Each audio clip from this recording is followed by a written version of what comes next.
Can science measure the human soul? In the early 1900s, one doctor thought it could. His name was Duncan MacDougall, and he believed that when a person dies, their soul physically leaves the body. But instead of just wondering, he decided to test it by actually weighing people at the moment of death. The result of his strange experiment would become one of the most controversial and fascinating claims in science history.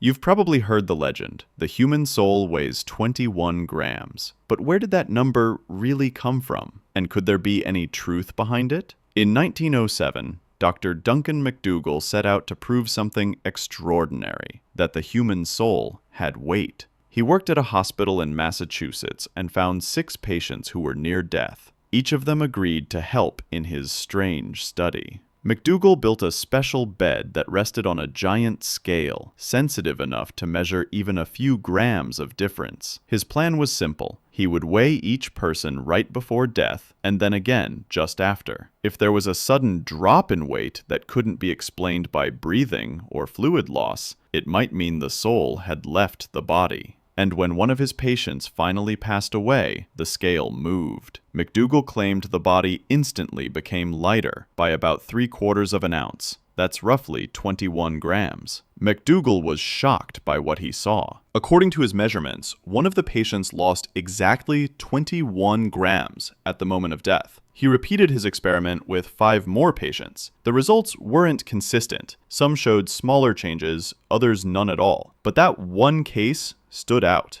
MacDougall believed it was proof. To him, those missing 21 grams were the soul leaving the body. When newspapers heard about the study, the story spread like wildfire. Headlines read, "Scientists weigh the human soul." And soon, the number 21 became legendary, symbolizing the weight of the human spirit. It didn't matter that the data wasn't clear, or that the experiment was too small. The idea captured people's imagination, and it still does, even more than 100 years later. Of course, not everyone believed MacDougall's results. Scientists quickly pointed out the problems with his experiment. First, the sample size was tiny, just 6 people. That's far too small to draw any real conclusions. And only one of them showed that 21-gram difference. The rest didn't match at all. Second, there were dozens of other things that could explain the sudden weight loss. When someone dies, their body stops controlling heat and moisture. Air escapes from the lungs, sweat evaporates, and muscles relax. Even tiny shifts in temperature can make a scale move by a few grams. MacDougall also tried the same experiment on dogs, but none of them showed any weight change at death. He later claimed that was because, quote, "dogs have no souls."